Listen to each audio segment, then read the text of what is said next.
말씀은 아가서 1장 1절에서 17절 말씀입니다. 아가서 1장 1절에서 17절 말씀입니다.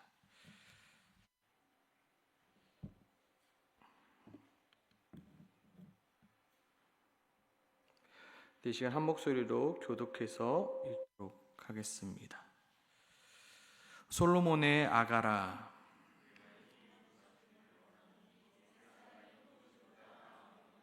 내 기름이 향기로워 아름답고 내 이름이 솟은 향기름 같으므로 처녀들이 너를 사랑하는구나.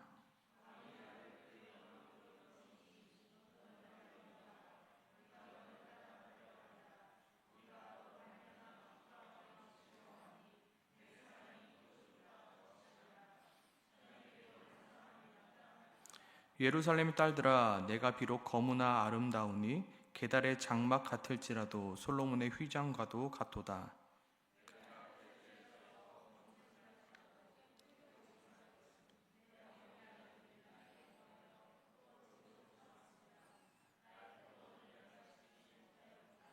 내 마음으로 사랑하는 자야, 내가 양치는 곳과 정오에 쉬게 하는 곳을 내게 말하라.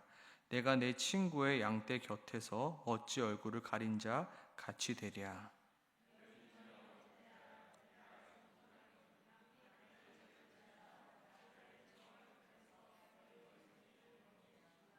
내 사랑아, 내가 너를 바로의 병거의 준마에 비하하였구나.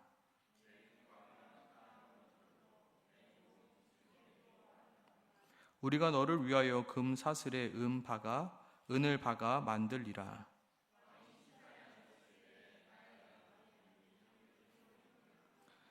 나의 사랑하는 자는 내 품 가운데 모략 향 주머니요.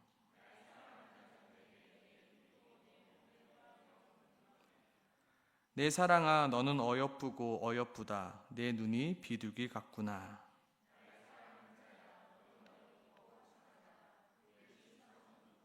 우리 함께 읽겠습니다. 우리 집은 백향목, 들보, 잣나무, 석가래로구나. 아멘. 아가서는 지금까지 여러 가지 방식으로 그리고 방법으로 해석되어 왔습니다.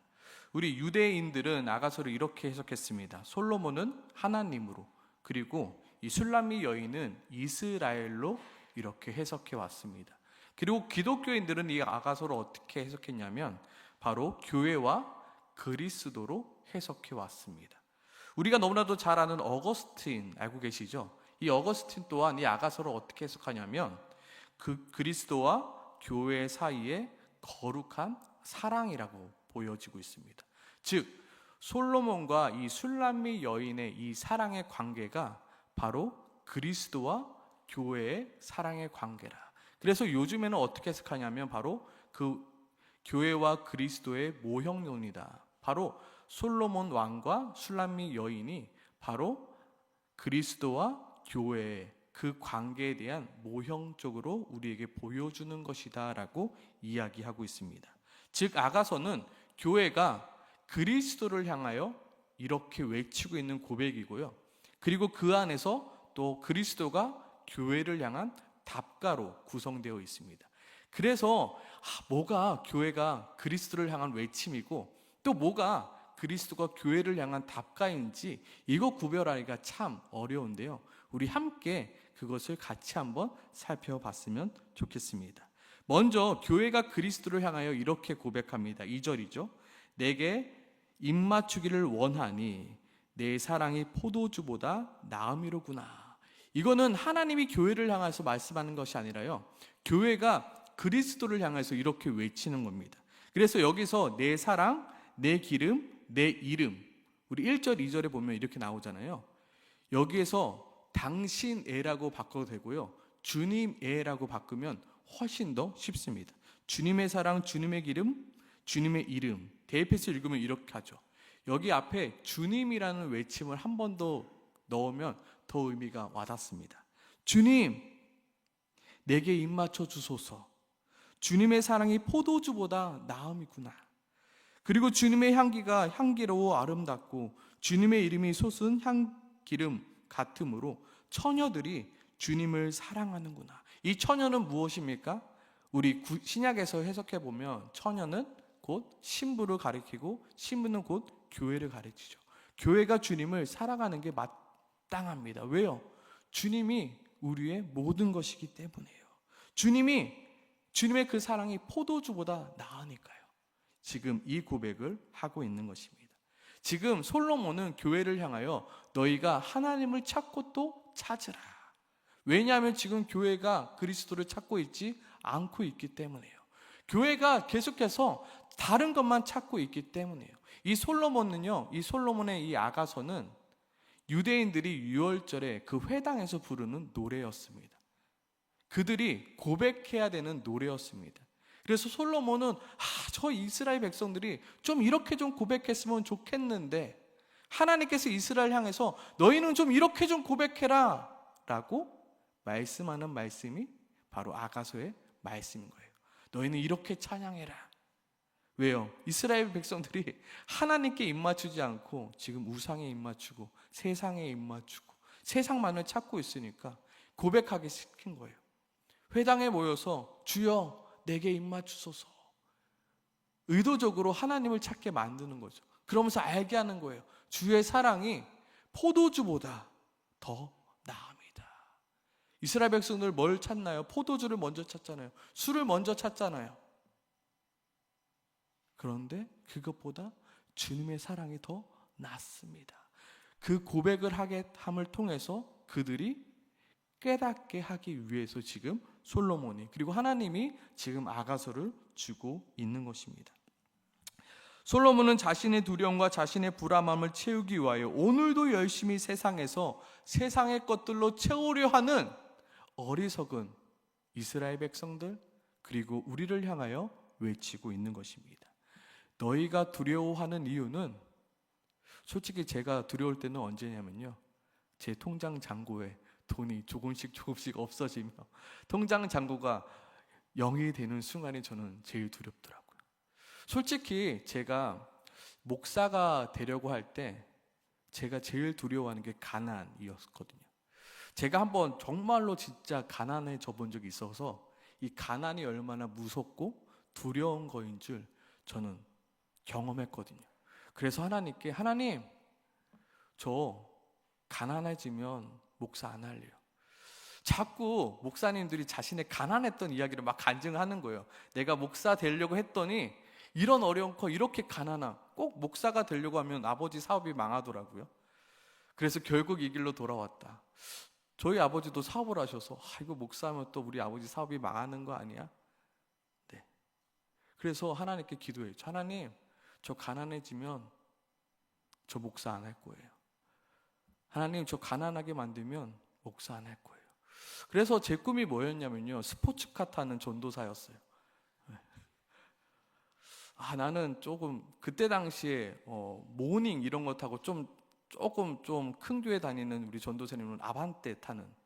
그래서 저는 주님, 스포츠카 안 타면 저는 안 가겠습니다.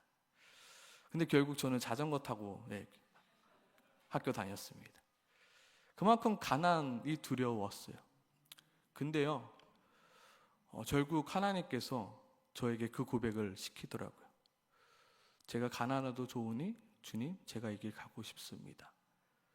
우리가 두려운 이유는 돈이 없기 때문이 아니라 주님이 내 안에 없기 때문에 내가 두렵다는 사실을 우리가 모르고 살아갑니다.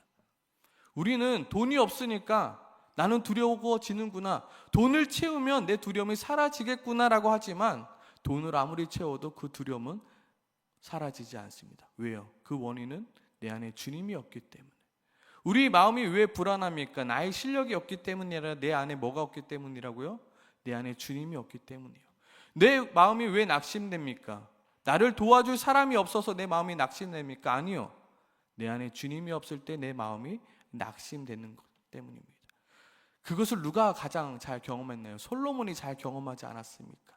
솔로몬이 불안하고 낙심되어서 어떻게 했나요? 이웃 나라에게 동맹을 맺습니다. 불안하고 염려되니까, 초조하니까 이 나라 저 나라와 동맹을 맺습니다. 어떻게 동맹을 맺습니까? 혹시나 그 나라가 나를 배반할까 봐 정략 결혼을 하게 됩니다. 그래서 어떻게 됩니까? 후궁이 700이요. 처가 300명, 1000명이나 되는 후궁들이 오게 됩니다. 불안함과 염려함과 낙심됨을 채우기 위해서.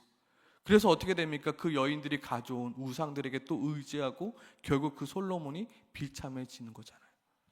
그래서 외치게 하는 것입니다. 너희가 하나님을 찾고 또 찾아라. 주님, 내게 입맞춰 주기를 원하나이다. 주님, 나를 제발 좀 만나주세요. 주님, 내가 정말로 주님이 필요하거든요. 주님, 나를 좀 만나주시면 안 됩니까? 라는 외침이 바로 주여 내게 입맞춰 주시옵소서. 주의 사랑이 포도주보다 더 진하나이다. 주의 향기가, 주의 그 사랑이, 주의 기름이, 주의 이름이 나에게 너무나도 필요하니 주님, 나와 함께하여 달라고 지금 이야기하고 있는 것입니다. 이 시간 좀 낯간지럽지만 고백해 봤으면 좋겠습니다. 나는 주님이 필요합니다. 그 어떤 것보다 주님이 필요합니다. 이 고백이 우리에게 좀 계속해서 있었으면 좋겠습니다. 물론 우리에게 돈이 필요하죠. 그러나 돈보다 필요한 게 주님이기에. 우리에게 실력이 필요하죠. 그러나 우리에게 실력보다 더 필요한 게 주님이시기에. 우리에게 나를 도와줄 사람이 필요하죠. 그러나 나를 도와줄 사람보다 더 중요한 게 주님이라는 사실을 우리는 잊지 말아야 합니다. 주님, 나는 주님이 필요합니다. 주님, 나를 도와주시옵소서라고 우리는 고백하고 또 고백해야 합니다. 오늘 1장 2절부터 4절은 간절히 주님을 찾고 부르짖는 교회의 외침입니다. 너희는 이렇게 고백하라라는 외침입니다. 내게 입맞추기를 원하노니 내가 주님을 간절히 찾고 또 찾습니다. 주님, 나를 만나주세요라는 외침입니다. 왜요? 주님의 사랑이 포도주보다 낫기 때문입니다 라고 이야기하고 있는 것입니다. 그리고 이어지는 5절과 7절은 또한 교회가 예루살렘 딸들에게 외치는 외침입니다. 예루살렘 딸들아, 내가 비록 거무나 아름다우니 게달의 장막 같을지라도. 이 게달의 장막은 뭐냐면요, 이 검은 염소의 그 털을 가지고 만드는 이 천막을 말합니다. 장막을 말합니다. 그래서 새카만 장막이어서 별품없는 장막을 말합니다. 같을지라도 뭐라고요? 솔로몬의 휘장과도 같구나. 지금 교회는 검게 그을렸고 게달의 장막처럼 볼품없어졌다 말합니다. 그러나 검게 기울림을 아름답다 말하며 게달의 장막처럼 볼품없지만 솔로몬의 휘장과 같다라고 얘기합니다. 왜냐하면 그 이유는 그 검게 그을림과 지저분해짐이 주님의 나라를 위한 헌신과 봉사와 그 섬김 가운데 이루어진 훈장과도 같은 흔적과도 같은 것이기 때문입니다. 6절에 이렇게 말하죠. 내가 햇볕에 쬐어서 거무스름할지라도 흘겨보지 말 것을 내 어머니의 아들들이 나에게 노하여 포도원 지기로 삼았습니다. 나의 포도원을 내가 지키지 못하였구나. 저는 이 6절 말씀 해석하는 게 굉장히 어려웠습니다. 도대체 이게 무슨 말인가? 내가 햇볕에 쬐어 거무스름할지라도 흘겨보지 말 것은까지는 좀 해석이 됐는데요. 그 다음 내 어머니의 아들들이 나에게 노하여 포도원 지기로 삼았습니다. 나의 포도원을 내가 지키지 못하였구나. 이 부분을 어떻게 해석하는 것이 맞을까? 도대체 무슨 말씀일까? 이 말씀을 좀 건너뛰고 설교를 하면 좋지 않을까? 근데 또 이게 양심상 건너뛸 수가 없는 거예요.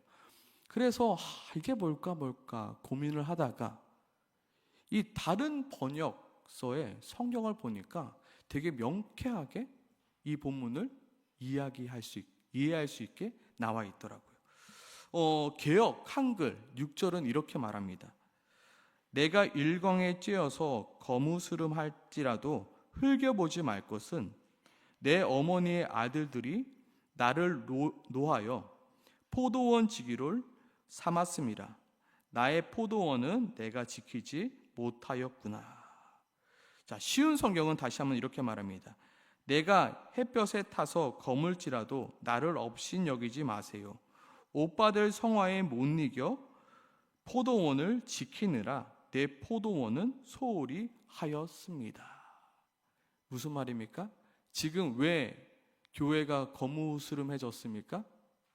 어머니의 아들들이 자기 포도원을 제대로 가꾸지 못해서 내가 그 포도원까지 가꾸느라 나의 포도원을 소홀히 하면서까지 내 얼굴이 검해졌습니다. 교회가 그리스도에게 그렇게 고백하는 고백이라면 우리가 얼추 짐작해 볼 수 있는 내용이죠. 유대인들이, 예루살렘 딸들이 제대로 하나님의 말씀대로 행하지 못하였잖아요. 그래서 그 촛대가 어디로 옮겨졌죠? 이방인들이 옮겨졌죠. 그 이방인들이 그들의 일까지 열심을 함으로 그 얼굴들이 그을려졌다. 내가 얼굴이 검해졌다고, 내가 지금 볼품 없다고 해서 너희들이 나를 비웃을 수 없어. 왜? 너가 그 일을 하지 못해서 나의 어머니가 나에게 그 일들을 맡겼기 때문이야. 그래서 지금 내 포도원도 제대로 하고 있지 못하고 있다고. 그러니까 나를 비웃지 마. 이 말입니다. 그 말을 들은 예루살렘 딸들은 뭐라고 반응해야 됩니까? 그래, 내가 열심히 했어야 되는데 내가 못했구나. 반성하고 후회해야 되는 그 메시지인 것입니다. 오늘 6절은 그렇게 해석할 수가 있는 것입니다. 지금 이스라엘 딸들이 자신의 포도원을 지키지 못함으로 지금 교회가 이스라엘 딸들을 대신하여 포도원을 가꾸느라 검게 기울게 되었다. 계속해서 교회가 그리스도를 향하여 외칩니다. 7절이죠. 내 마음으로 사랑하는 자야, 내가 양치는 곳과 정오에 쉬게 하는 곳을 내게 말하라. 내가 내 친구의 양떼 곁에서 어찌 얼굴을 가린 자 같이 되랴. 내 마음으로 사랑하는 자야, 주님 부르고 있는 거죠. 당신이, 여기서 왜 내가라고 하니까 되게 버릇없이 보이고 누군지 잘 모르는데 주님이죠. 주님이 양치는 곳과 정오에 쉬게 하는 곳을 내게 말하여 주소서. 무슨 말입니까? 내가 주님을 찾고 또 찾고 싶은데 주님 도대체 어디 계십니까? 주님이 계신 곳을 나에게 좀 말씀해 주세요. 내가 주님을 만나기 원합니다. 내가 내 친구, 당신의 친구 양떼 곁에서 어찌 얼굴을 가린 자 같이 되랴. 내가 어찌 주님을 찾지 못해서 내가 방황하겠습니까? 주님, 나에게 좀 얼굴을 좀 비춰 주옵소서라고 외치고 있는 것입니다. 하나님은 아가서를 통하여 우리가 그리스도를 찾고 또 찾기를 바라는 것입니다.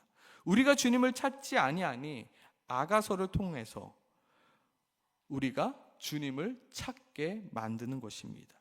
이제 그리스도가 교회를 향하여 말씀하십니다. 물었죠. 내가 주님을 어디서 찾아야 합니까? 라고 묻자 주님께서 답해 주시는 게 바로 8절이죠. 여인 중에 어여쁜 자야. 이걸 누굴 말합니까? 이제 교회를 향하여 주시는 말씀이죠. 내가 알지 못하겠거든. 뭘 알지 못하겠습니까? 주님이 어디 계신지 알지 못하겠거든. 어떻게 하랍니까? 양떼의 발자취를 따라 목자들의 장막 곁에서 너의 염소 새끼를 먹일지라. 어디 곁에서요? 양떼들의 발자취를 따라서 목자들의 장막 곁에 너가 가라. 그러면 주님을 만날 수 있을 거라라고 말합니다. 주님이 어디 계신지 모른다면 어디로 나가라는 말입니까? 목자 곁으로 나가라는 겁니다. 저는 이것을 하나님의 말씀 앞으로 나아가라라고 저는 해석합니다. 하나님의 말씀이 선포되어지는 곳으로 너희가 나아가라.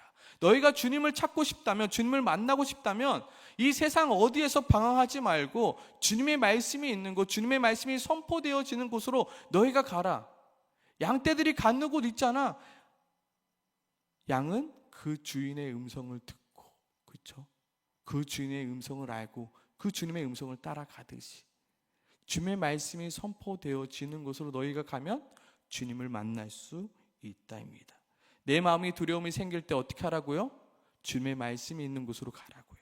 내 마음이 불안할 때 세상에서 방황하지 말고 주님의 말씀이 있는 곳으로 가라고요. 내 마음이 낙심될 때 어떻게 하라고요?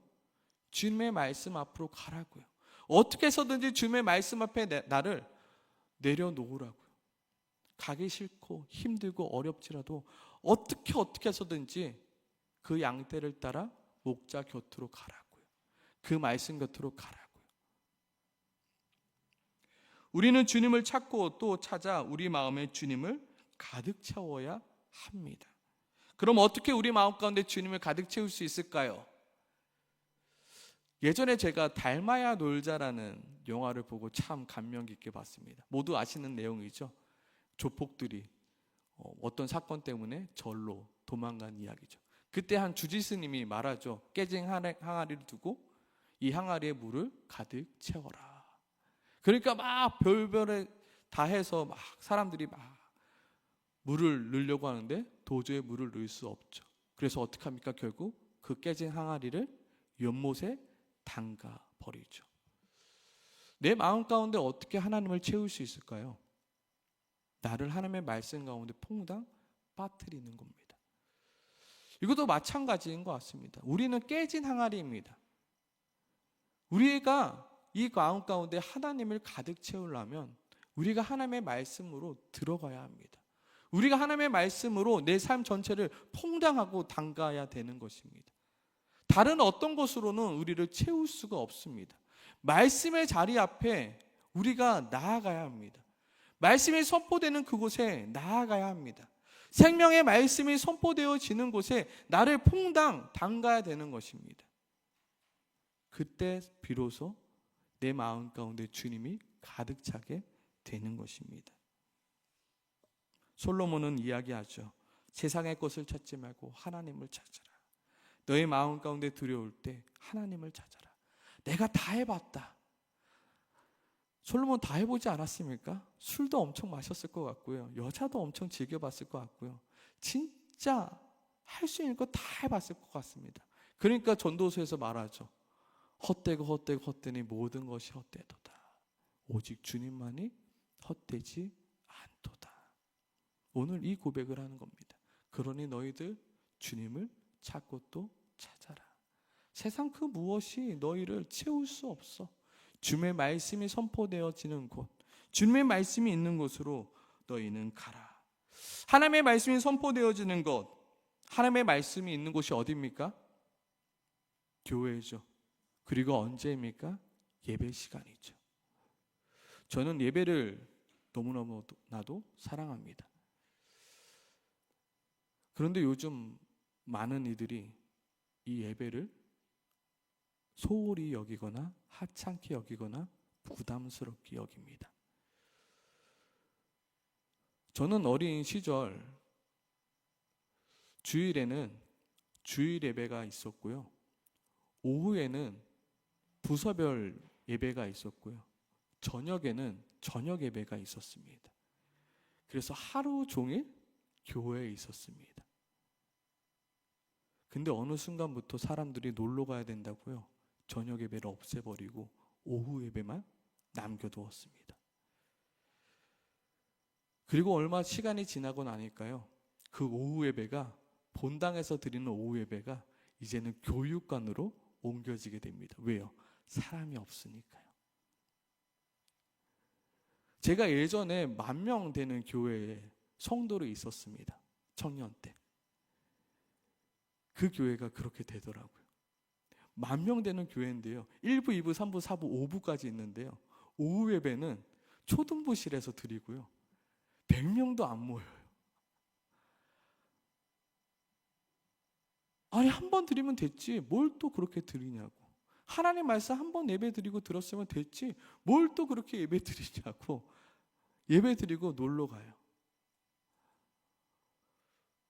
저는 신대원 마지막 과제 때 여러 가지 과제 제목들이 있었는데 한국교회 쇠퇴의 원인은 무엇인가에 대해서 쓰는 그런 과제가 있었습니다. 그 과제 중에서 여러 가지 것들이 있었지만 저는 한국교회 쇠퇴의 원인을 저녁 예배에 쇠퇴라고 썼습니다. 사람들이 예배를 싫어합니다. 예배 드리는 걸 지겨워합니다. 하나님의 말씀 듣는 거를 싫어합니다. 하나님의 말씀 듣는 거를 즐겨하지 않습니다. 아, 예배 또 드려요? 예배 드렸는데 예배 또 드려요? 말씀 들었는데 또 말씀 드려요? 아, 지겨워요. 그만하세요. 말씀 많이 들었으니까 이제 다른 것 합시다. 아니, 목사가 말씀 안 전하고 뭐 합니까? 제가 존재하는 이유가 뭡니까? 하나님의 말씀 전하는 거 아닙니까? 근데요, 지겹대요. 다른 거 해달래요. 어렵대요. 어디서 하나님을 만나겠습니까? 어디서 하나님을 찾고 찾으시겠습니까? 예배 말고 하나님을 찾을 때 있습니까? 물론 하나님은 어디에나 계십니다. 그러나 하나님은 말씀 가운데 임하시는 하나님이십니다. 어디서 하나님을 찾으시고 어디서 하나님을 만나시고 어디서 내 마음 가운데 하나님을 가득 채우시겠습니까? 하나님의 말씀이 선포되는 예배 아닙니까? 우리는 예배를 사모할 줄 알아야 합니다. 새벽 예배부터 시작하여 수요 기도회, 주일 예배, 정말 이 예배 가운데 정말로 우리가 사모해야 합니다. 청년부 모임 할 때도 이런 이야기를 했습니다. 청년들이 이 모임에 모이지 아니하면 이 모임도 어느 순간 사라지게 될 거야. 청년 여러분들이 지금 이 모임에 열심을 내지 않으면 이 모임은 어느 순간 사라지고 말 거입니다. 마찬가지입니다. 새벽 기도요, 수요 기도예요. 모이지 않으면 어느 순간 사라지고 맙니다. 그럼 도대체 어디서 우리가 하나님의 말씀을 들으며 내 마음 가운데 하나님을 채우겠냐고요. 우리는 열심을 내야 됩니다. 우리는 고백해야 됩니다. 주여, 내게 입맞춰 주시옵소서. 내가 주님이 너무나도 필요합니다. 주님의 말씀이 너무나도 필요합니다. 주님의 말씀이 포도주보다 더 진하고 더 달고 더 유익합니다. 무엇이 더 나에게 유익합니까? 무엇이 나에게 즐거움을 줍니까? 무엇이 주님의 말씀보다 더 나를 살리게 합니까? 하나님의 말씀 아닙니까? 오늘 아가서는 이것을 말하고 있는 것입니다. 너희가 하나님의 말씀 앞에 너희 자신을 빠뜨려라. 너희가 하나님의 말씀이 선포되어지는 그 자리에 너희가 어떻게 해서든지 그 자리를 사모하라. 그때 주님을 만나고 그때 주님을 사랑하리라. 모르겠습니다. 저는 예배를 너무나도 사랑해서 너무나도 힘든 시기가 있었습니다. 너무나도 가정 형편이 최악인 상황이 있었습니다. 그때 어떻게든 살고자 월요일에는 진짜 월요일 날 예배 드리는 곳을 찾기가 너무나도 어렵더라고요. 그래서 찾고 찾으니까 온누리교회에서 이 예배를 드린다고 해서 월요일 날은 물론 새벽 기도는 다 가고요. 월요일 날은 온누리교회 이 월요 모임을, 화요일 날은 또 이제 저 강남 이 사랑의 교회 옛날에 그 예수전도단 화요 모임, 수요일 날은 우리 본예배, 목요일 날은 또 여기 서울대 입구에 또 마커스 예배가 또 있군요. 마커스 예배 가고요. 금요일 날은 또 금요 기도회를 가고요. 또 토요일은 또 저희가 찬양팀을 해서 찬양팀 예배를 하고요. 주일에는 초등부 예배, 그리고 청소년부 예배, 본예배, 청년부 예배, 그리고 주일 오후 예배. 그렇게 청년 때 섬겼던 것 같아요. 근데 두려움이 하나도 없었어요. 환경적으로는 너무나도 어렵고 힘겨웠어요. 근데 주님의 말씀이 내 마음 가운데 가득 차니까요. 어렵지. 물론 어려웠죠. 근데 버틸 수 있었어요. 내가 두려운 이유는 돈이 없기 때문이 아니라 하나님이 내 마음이 없기 때문이에요. 내가 불안한 이유는 내 실력이 없기 때문이 아니라 내가 하나님이 없기에 하나님을 제대로 믿지 못하고 있기 때문이에요. 내 마음이 약심되는 이유는 나를 도와줄 사람이 하나도 없기 때문이 아니라 지금 내 안에 주님이 없기 때문에, 주님의 말씀이 없기 때문에, 내 안에 심겨진 하나님의 말씀이 없기 때문에 내가 낙심되고 두렵고 불안한 거예요. 저는 예전에 맨날 어머니한테 이렇게 얘기했어요. 엄마, 왜 나는 멘토가 없어? 나한테도 멘토가 있었으면 좋겠어. 내가 어떤 선택을 할 때 나에게 그 선택에 대해서 조언해 줄 사람이 있었으면 좋겠어. 멘토가 없으니까 어떻게 해요? 불안하고 염려되고, 그때마다 어떻게 해요? 하나님을 찾고 묻고 기도하고. 근데요, 멘토가 없었던 게 더 다행인 것 같아요. 하나님을 찾고 구하고 두드릴 때 하나님께서 그 기적들을 보여주시는 게, 저는 그때 가장 많이 성장했던 것 같아요. 그때 그 기억으로 지금도 목회 생활을 하고 있는 것 같아요. 하나님을 찾고 찾아야 합니다. 지금 아가서는 우리에게 이것을 이야기하고 있는 것입니다. 너희가 노래해야 될 것은, 너희가 외쳐야 될 것은 하나님 나를 만나 주시옵소서. 하나님 내게 입맞춰 주시옵소서. 주의 사랑은 포도주보다 더 달콤하니 주여 나에게 입맞춰 주시옵소서. 우리는 이렇게 고백해야 되는 것입니다. 그리고 9절부터 10절은 주님께서 교회를 향한 사랑의 메시지이죠. 그리고 12절에서 14절까지 다시 교회가 그리스도로 말미암아 기쁨을 누리는 고백입니다. 그리고 15절 또다시 교회를 향한 그리스도의 답가입니다. 내 사랑아 너는 어여쁘고 어여쁘다 내 눈이 비둘기 같구나.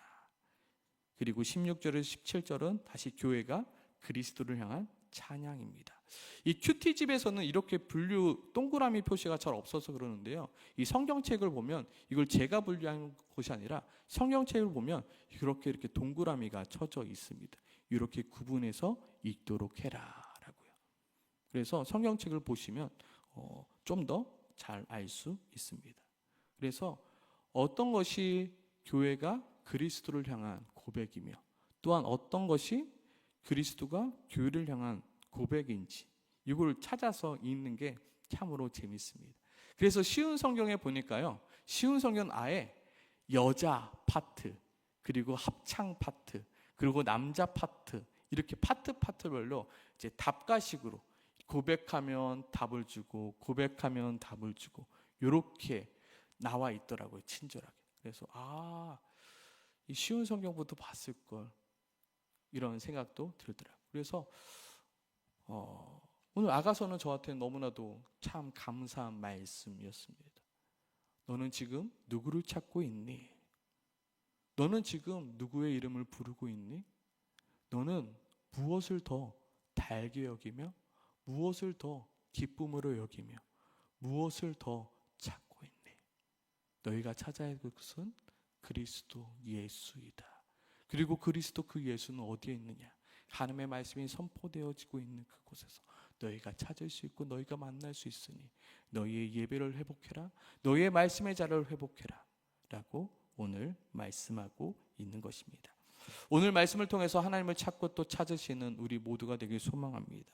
또한 주님을 찾으려고 세상 이곳저곳 방황하지 마시고요, 예배의 자리, 말씀의 자리를 더욱더 사모하는 우리 하나로 교회가 되길 소망합니다. 아멘. 우리 기도할 텐데요, 우리 음악